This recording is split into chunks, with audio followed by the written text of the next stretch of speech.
It's knowing that your door is always open and your path is free to walk. It makes me tend to leave my sleeping bag rolled up and stashed behind your couch.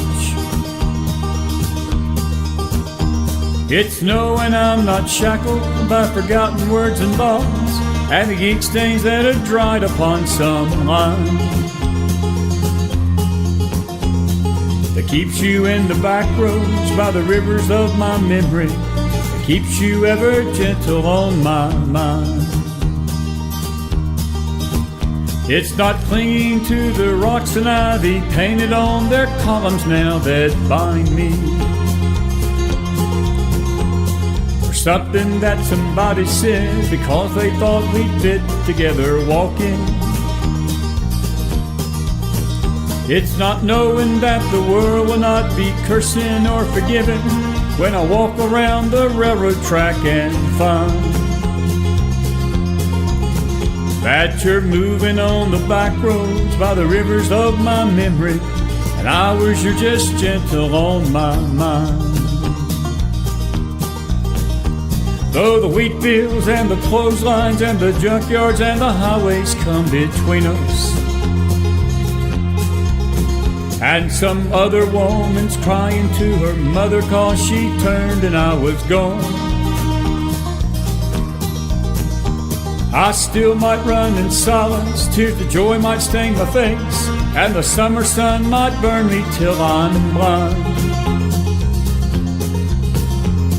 But not to where I cannot see you walking on the back roads by the rivers flowing gentle on my mind. I dip my cup of soup back from a gurgling, crackling cauldron in some train yard. My beard a rustling towel and a dirty hat pulled low across my face. Through cup hands round the tin can, I pretend to hold you to my breast and find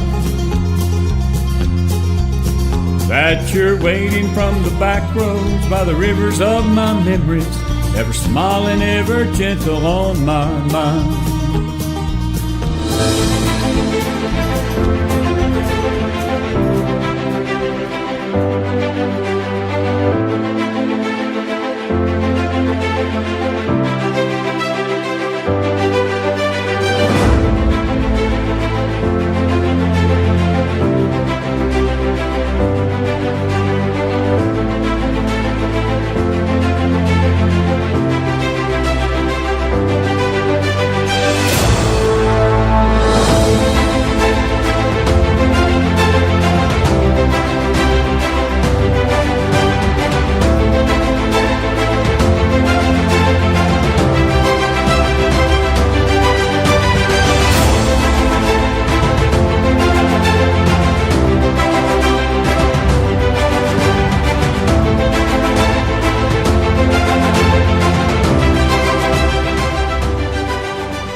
Everybody, Chris McDonald with you on this Wednesday night, the last day of the month of the first day of the year, January 31, 2024. We are glad to be on audio with you tonight on this Wednesday night. We got our dear friend Carla Nicole from COL 1972 on the phone with us. It was a last minute thing last night. Couldn't get her last night. We got her tonight. I wanted to talk to her about this awful thing for a few minutes that happened yesterday. Buddy, before I do that, let me say hello to you. You've been a dear friend for a long time, and I thank God for you and your family and what y'all are doing, fighting this fight for life. And you know you are special to my family and my heart, and I appreciate you being with me tonight on the McFiles on a Wednesday night. It is always wonderful being with you, Chris, whether we're marching together for life with my children and my husband, or whether I'm sharing what's God laid on my heart and we're battling against evil together on your wonderful podcast. It's just a joy to be with you. Thank you for inviting me. Always a pleasure. Listen, I want to get right to it. There were 6 pro-life people yesterday that we had the story last night. I'll just go ahead and I'm going to put this other screen up, and then I'm going to click on the well, I thought I had it. Where it is right there. That should be it. This was out of Breitbart yesterday. 6 pro-life activists found guilty. They face 11 years in prison. And the crazy thing about this, Carla, they wasn't doing anything but praying outside of a clinic back in March of 2021 in Mount Juliet, which is in our state of Tennessee here near Nashville. And you've got a 73-year-old, a 58-year-old, 57-year-old, 51-year-old, 55, 56-year-old people that are facing this. But the other crazy thing is another group of activists, including an 87-year-old Holocaust survivor, Eva Edel. They're facing a year in prison and fines up to $10,000 for doing basically the same thing. Now, I know that this is part of this weaponization against the pro-life movement that's been going on for a long time, but I don't think I've ever seen them take it at this level. And I want you to explain to folks about this law that they have, this space law, because it's really turning into the most travesty of justice you could ever see when people are just fighting to keep alive babies that need a voice, and they're praying. They're not trying to blockade anything. All the court documents indicate the thing was not blocked. They were just outside praying. Correct? That is correct. And I encourage everyone to go onto Twitter or onto your news source and watch the video, because indeed the pro-life group was actually recording everything that they were doing, probably to encourage other people to go to abortion clinics and pray peacefully and sing peacefully outside of them. Now, you and I, Chris, together have reported on people before that have absolutely gone against the FACE Act. We know what the FACE Act is, right? The Freedom of Access to Clinic Entrance. This Correct. is something that Bill Clinton put into play in 1994. So this has been around for a while. And we may disagree with it, but the fact is that we are not to be blocking in any way or certainly touching somebody who's going in to have an abortion, whether it's workers, whether it's people that are going in there. And you and I have reported on people before that actually have gone inside of the clinic, but that is not what happened this time. You can watch the video. There are probably 20 people who are very peacefully sitting outside of the abortion clinic in Tennessee, and they are praying. And they are singing, and they're singing beautifully. A lot of the hymns that I sing in my church, it really brought tears to my eyes, to be honest with you. So, as you know, the Department of Justice is a weapon to persecute Christians. We are public enemy number one, pro-life Christians, to this government. And that is what happened with these 6 people that indeed yesterday came down that they are going to have up to 10 and a half years in jail and $260,000 in fines. This is a really harsh punishment for people who just want women to choose life for their babies. And you know, when you compare it to, and also, here's the names. If anybody has paper and pencil, I want you to write these names down. Chet Gallagher, Coleman Berg, Heather Idoni, Cal Zostro, Paul Vaughn, Dennis Green. The FBI showed up to Paul Vaughn's house. I believe he's the dad with 11 kids. That's it. Again, these are not, 15-year-old gangbangers. These are fathers who have been married for many years, have 11 children. Remember when you and I jumped on and talked about Mark Hawk? Yes, from Pennsylvania. The FBI showed up at his house. He was a father of 10, and they claimed that he was, being deliberately disarming the peace outside of the 17th and Locust Planned Parenthood there in Center City, Philadelphia. And of course, you could watch that video too. And he was not being belligerent in any way. In fact, the pro-abortionist was being very antagonistic. So, I mean, what can we say here, Chris? If you're going to go and pray and sing outside of Planned Parenthood, you should record everything that's happening so that you have that to use as evidence for your case. And we have to go into these situations assuming that the FBI is going to show up at our house. I'm sorry to say that, but this is the United States of America that we live in right now. And we are going to be, my understanding from all of the reading that I've done is that they are going to be appealing these cases, Thomas More Society is representing these 6 people.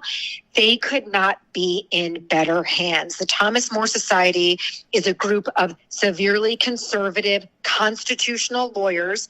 They are connected with the Blackstone Institute that was started by the Legal Defense Fund, Homeschool Legal Defense Fund, dad, Michael Ferris, I believe his name is, about 20 years ago when he and his wife, no, it's probably more like 40 years ago when he and his wife were actually sent to prison for wanting to homeschool their kids. Remember, in the 70s, it was illegal to homeschool. So he started the Homeschool Legal Defense Fund all the way back there. Gosh, it's 50 years ago. So they are in good hands with the lawyers that they have defending them and to appeal this case. But you and I have watched what's happening with people that are guardians and defenders of the truth, whether it's our prisoner of war from January 6th that are still in jail almost 3 years later. I think that we're going to see pro-lifers that are going to the marches, which, by the way, we were there last Friday, was the 51st March for Life. It was freezing cold. It was snowing the entire day. Yes. But there was a great group of people out. And once again, people are singing hymns and we're praying and we're laughing. And it's a very positive, optimistic tribe of people to be a part of. So please do not believe the lies that you might read from other sites and other newspapers, because I always read the other side, Chris. I don't know if you do that. I always read the other side and what they're saying about us. And they, of course, are indeed saying that they were blocking the entrance. They were harassing. This was not a peaceful protest. And that was such a lie. It's such a lie. Right. Yes, absolutely. It is a lie. These are moms and dads, young kids. This is the body of Christ, and they want to protect the unborn. And these are God's children that they're protecting. But if it can be an encouragement to us in any way at all, let's take a walk down history. Let's go to the Old Testament. You and I like to visit the Old Testament, Chris. We do it all the time. And when you look at the Amalekites and the Moabites and all of the nations that were enemies of the children of God, or of God in general, because for a while there, even the children of God were on the wrong team and still are today. I hate to say it, but they were doing the same things that we are seeing today in our culture. They were sacrificing their babies to Moloch. They were burning them. Right. They had child prostitutes at the temples. I mean, at least we don't have that yet, but we certainly do have child prostitutes. We're not burning our babies literally at an altar of an idol, but we are killing our babies at these abstract idols, these idols like luxury or selfishness or finances. A lot of reasons that women are aborting their babies is because it just isn't a convenient time to have the child. Or I really don't think I have the resources to have the child. Or I just want to work in my career another 5 or 10 years and then I'm going to have a child. But today doesn't really work for me. So we are sacrificing America's future children at the altar of these abstract idols that we put before God's plan and God's way, and it is diabolical. It is. Let me ask you a question, not to interrupt you, but I want to go back to these folks that have been sentenced to 11 years. Don't you find it so just terribly hypocritical, and it's more than hypocritical, it's criminal, that we're allowing this illegal alien influx to come across the border, Carla, unfettered. You've got the DOJ weaponizing the FBI to go after these pro-lifers, and at the same time trying to sue the state of Texas and other states that are sending National Guardsmen down to the border to keep people out of our country. How does this not just reek of apostasy in a nation where we're calling evil good and good evil, that basically people that are praying against abortion are being sentenced to 11 years, and a murderer out there or a pedophile can walk into a courtroom and get 6 months, and yet these people could spend, some of them, like that 76-year-old, that's a life sentence, 11 years. He's 87 if he gets out. And you know now what prison's going to do to a 76-year-old. And I don't think they're going to send him to the Strangler. I mean, they're going to put him probably in the worst light they can. That is taking your hand and your fist and basically slapping God in the face. And I'm telling you something, my friend, that should chill us. That should chill us as a nation. That should chill us as a people. That should chill us as listeners tonight. Because when a nation reaches that point, Carla, there's only one remedy for that, and that's judgment. There's judgment. And I see that's the horror of this. Look, my heart goes out to these folks, and I'm with you. We never have advocated, we never will advocate violence and burning down clinics and getting in the face of these people that, and hindering them from going in.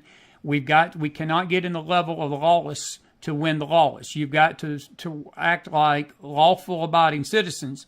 But this was not this. This was a simple, as you said, singing hymns and praying, and yet we have stuck our fist and our middle finger to a creator tonight, and this is a linchpin in the sand, my friend, that if America keeps doing this kind of stuff, buddy, look, me and you ain't going to be on here talking about pro-lifers. We're going to be talking about the destruction of the United States of America.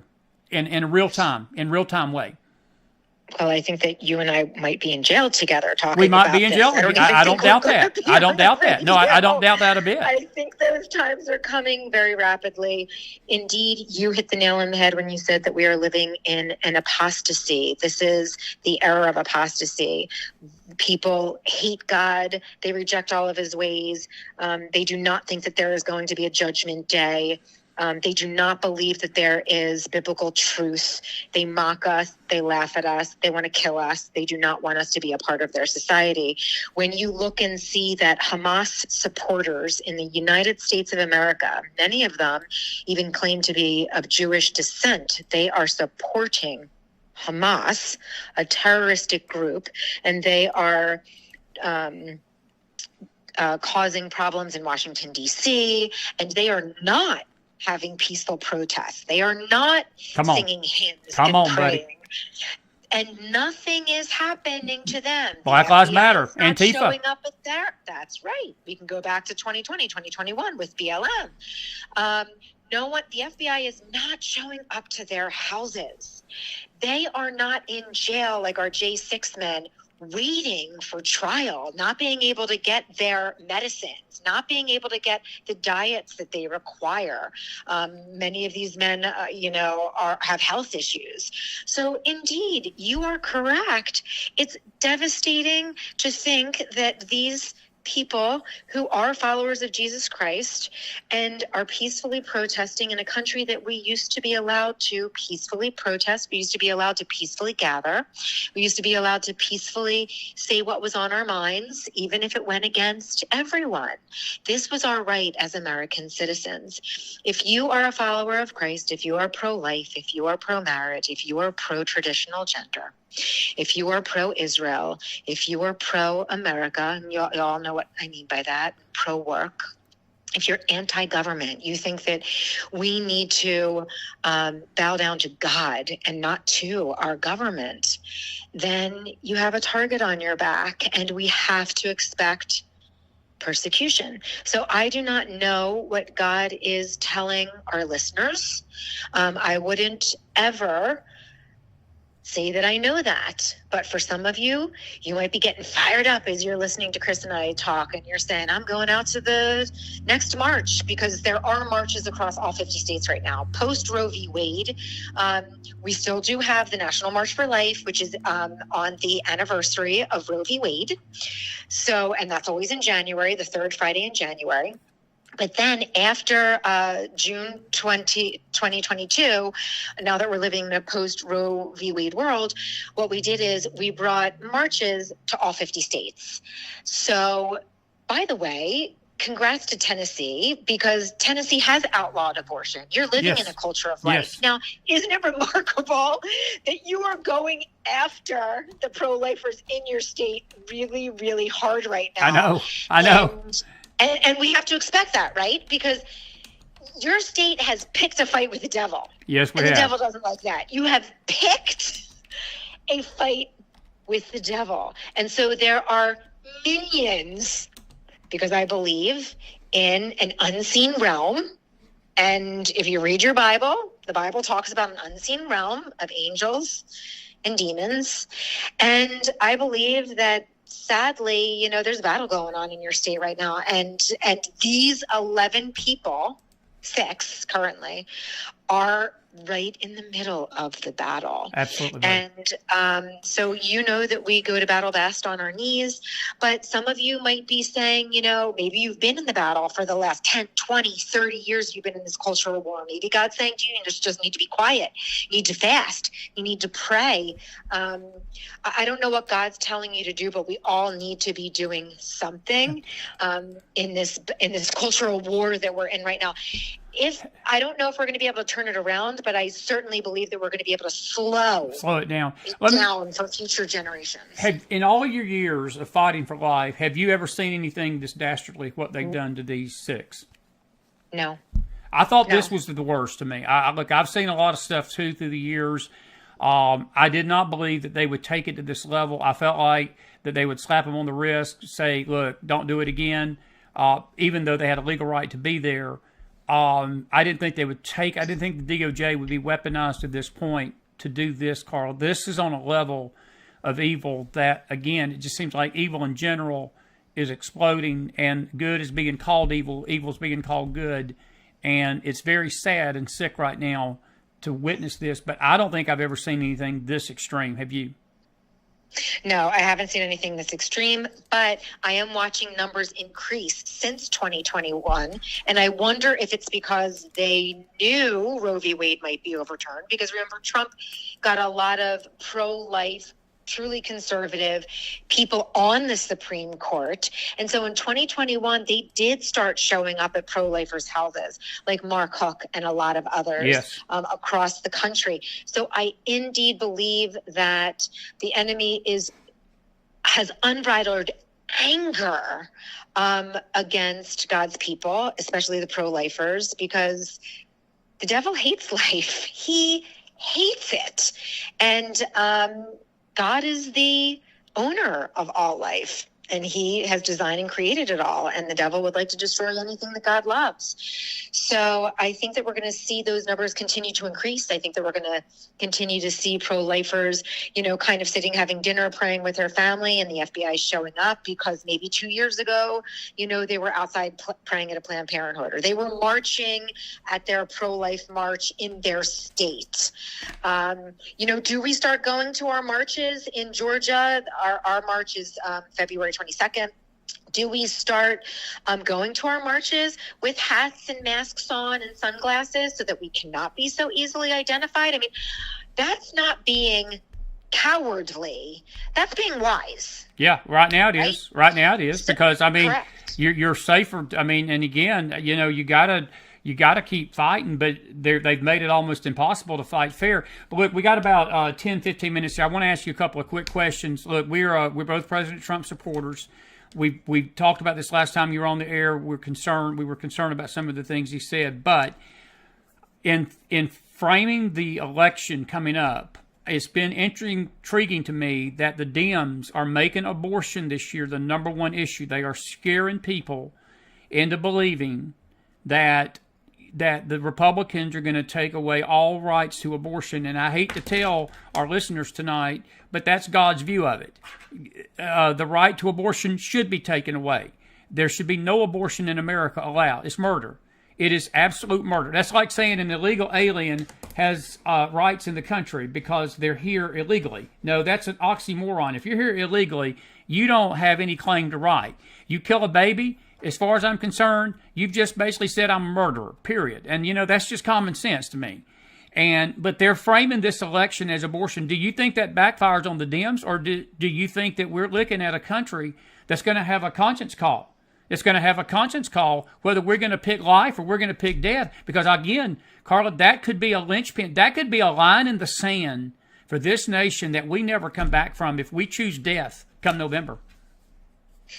So I've watched some of these videos that the Dems Biden is already putting out, and one in particular where there's a lovely blonde OBGYN claims that she lives in Texas. You know that this is a false. You know, the whole story is false. Absolutely. They choose like the 0.0001% that this might have happened to.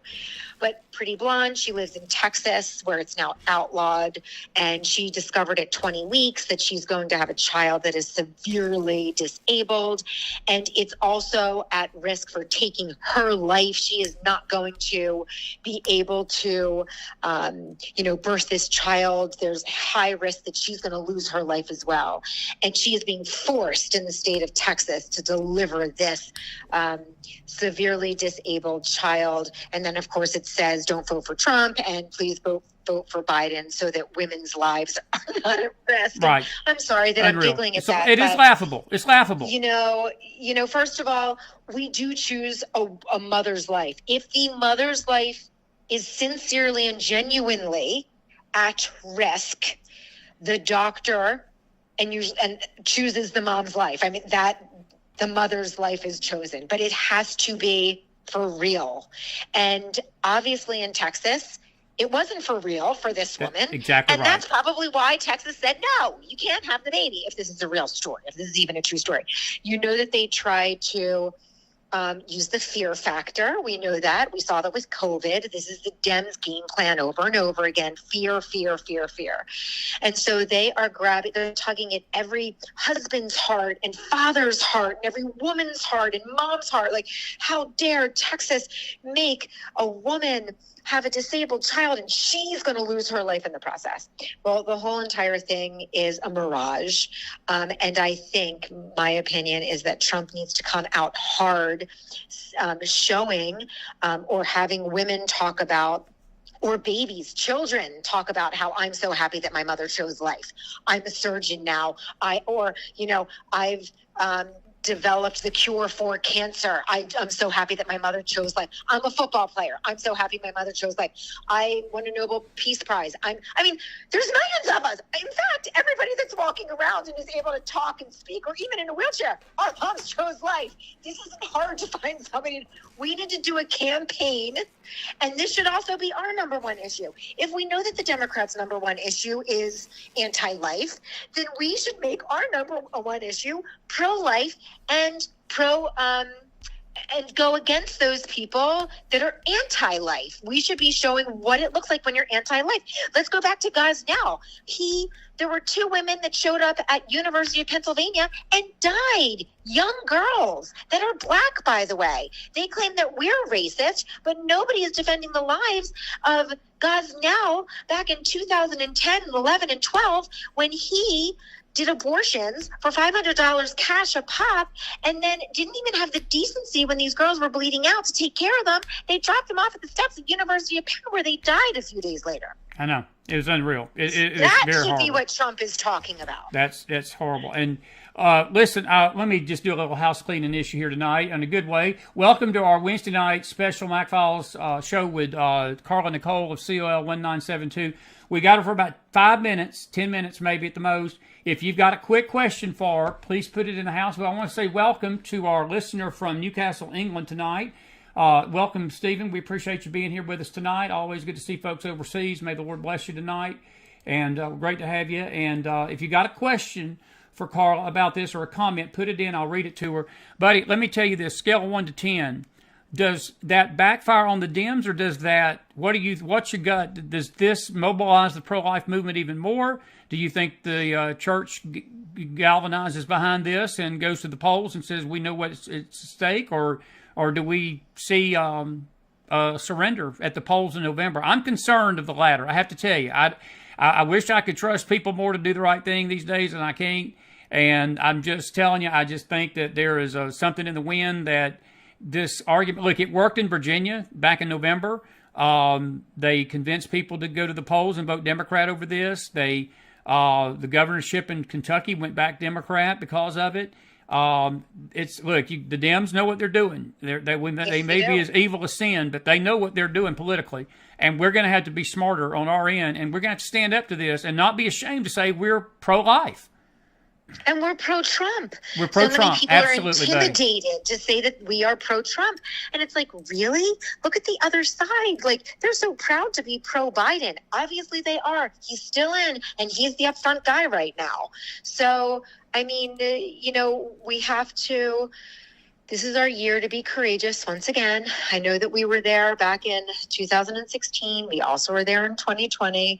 But I'd like to leave you on a high note, which is since the overturn of Roe v. Wade, a year ago, June 2023, it was documented that probably 64,520 babies were saved because of the overturn of Roe v. Wade. And at the time, there were 12 or 13 states that had outlawed abortion completely. And now that we're getting closer to our second year in a post-Roe v. Wade, it's probably closer to 100,000 babies that have been saved. So keep in mind that when we save lives, it only angers the other side. I know it doesn't make sense, but it angers the other side when we're saving lives. So, I think that, again, we might want to run ads that's saying how many lives are being saved and how many future teachers, how many future scientists, how many future tennis coaches, how many future restaurant owners, roofers, plumbers, are going to go into the workforce because since Roe v. Wade was won, there's 150,000 more babies, more lives. I mean, who doesn't want that? Yeah. Who says no? That's horrible. That's right. Absolutely right. Got one quick comment, one quick question. And let me just take care of one matter there.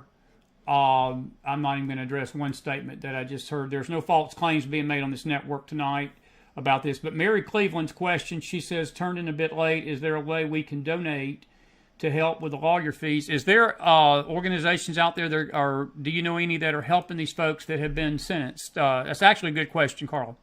It's a great question, and I'm not aware of any, but I bet if you Googled GoFundMe is something that a lot of people are using, even for the January 6th people. If you do GoFundMe and maybe if you just put in Paul Vaughn or Dennis Green or Chet Gallagher, some of these people's names, or if you go directly to the Thomas More Society, they are the group of lawyers that are defending these people. They are appealing the case. And Thomas More Society, by the way, is a nonprofit constitutional lawyer organization. Yeah. So I bet you can find something there and click on it and make sure that it goes. Just always make sure that that money is going to, exactly what you want it to, because sometimes it can be confusing on these nonprofit. Sound absolutely, buddy. I will say this, and Mary, I'll read her comment too. It's a good one. She says women and everybody really should be told to give their moms a big hug for allowing them to live. Yes. And I think everybody should be doing that. It's not just women, dads too, because we all of us came from a woman. That's just that's the way it is. Buddy, listen, it's been great. We're going to get you on video next week or week after. I'm going to be monitoring this because this ain't the end of this. There's 4 more of these activists that are facing the court system, and I know you'll keep us up to date. I'm so proud to have you tonight, and I'm glad we got your perspective on this. Is there anything that, as we close, you want to leave with the listeners tonight, and our prayers with you and the COL 1972 organization? We appreciate you always. These are troublesome times, my buddy. Troublesome times. Yes, indeed, they really are. I mean, just really quickly, 2 things. Pray over these people. And also, please stop giving your money to pro-abortion businesses, whether it's Disney, whether it's Taylor Swift's concert, whether it's a fashion brand. Please stop giving your money to these pro-abortion companies because they turn around and give their money to pro-abortion candidates, Democrats, and then they turn around and attack us. Yes. Right? These Democrats are making anti-life, anti-Christ policy. I mean, even if you don't shop anything, I have a fashion brand, the Culture of Life, that gives back to pro-life causes. But I would tell you, if you don't need clothes, don't buy any clothes at all, because just make sure that you're not giving back to pro-life companies that are going to turn around and give it back to a pro-life leader, a pro-abortion leader. Don't give to pro-abortion companies that are going to give to pro-abortion leaders and turn around and attack us with your money. Yeah, I'm Totally with you there, buddy. Listen, have a great night. I'll be in touch with you, and we'll definitely pick this up part 2 very soon. And our prayers for the COL 1972 family. Y'all are part of the McFiles family, and we love you guys. God bless. Bless you too. Carla, Nicole, everybody, put some fire in that house for. Thank you, my friend. Listen, folks, we're grateful that you've been with us tonight, and want to thank everybody that's been out there. And that's on our Facebook and our YouTube channel tonight, and our Twitter handle. Listen, we will see you in about an hour for a Wednesday night Bible study. We're grateful for Carla Nicole to come on tonight and give us a McFile Wednesday night special, and we will definitely have her back on. Let me just say this. I'm going to come back over to this article. We said something last night, and we got confirmation on it. I'm going to, let's see, I can't do it with my whiteboard here. Eva Edel, you'll see that name in that second paragraph there, 87 of Aiken, South Carolina. We were... someone mentioned last night that she had been part of these that had been sentenced, and Breitbart had reported that she was to be sentenced, and we confirmed that today, that she has not been sentenced yet. Eva is the Holocaust survivor. She is 87 years old, and she is facing a $10,000 fine and a year in prison for her role in praying. Joan Bell is also in that group. She is called the matriarch of the pro-life movement. And just pray for these pro-lifers, folks. This is again, as Carla said tonight, one of the most dastardly, a lot of dastardly things that have been going on with this administration, with the DOJ being weaponized with different things. And so please keep these folks in your mind. But we can confirm tonight, Eva Edel has not been sentenced yet.